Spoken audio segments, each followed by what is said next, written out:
नमस्कार दर्शक बंधु क्या किसी देच अति सुंदर स्टोरीटे निश्चय शुणु। जड़े धनी व्यक्ति ट्रेन रे जाउथिले।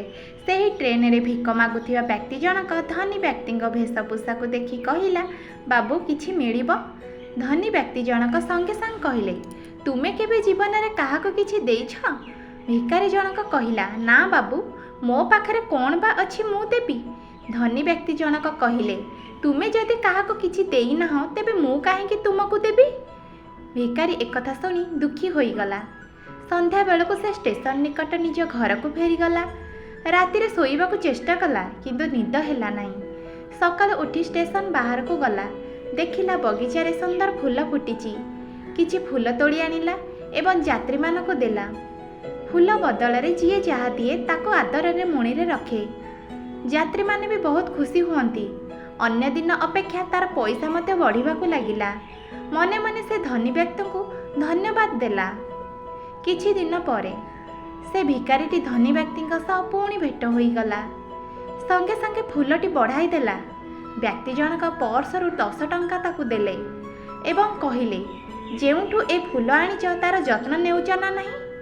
भिकारी जनक उत्तर देला, मु तो से कथा आदौ भाविनी। धनी व्यक्ति जनक कहिले, कर्म करिबा शिख। भिकारी बिचारा द्वंद्वर पड़ीगला। मने मने भाविला, फूल गछ तो मु लगेई नहीं कि केबे पानी मध्य देई नहीं। एहा परठारु से सकाल उठी बाहर बुलिबाकू लागिला। जेउठी खाली जगह देखे सेठी फूल गछ लगाए। एमिति हौ हौ सारा स्टेशन आखपाख सुंदर देखागला। पर फूल तोड़ा मध्य बिक्री करिबारे लागिगला। आउ दिने धनी व्यक्ति जनक सेई ट्रेन जाउथिले एवं तांको सामनारे सूट बूट पिंधि एक व्यक्ति बसीथिले।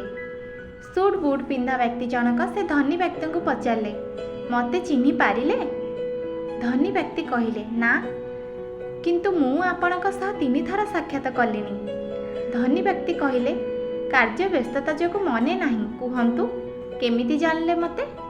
से व्यक्ति जनक उत्तर देले, मु हेउची सेई भिकारी जाहाको आपण जीवन रे केबे काहाको किछि देइछ। अच्छा, तेबे ए परिवर्तन किपरि? से उत्तर देला, आपण ही ता मूल कारण। मोर आपणक सह 2 थर भेट होईछि ओ 2 थर जाक आपण बहुमूल्य कथा कहिछंती।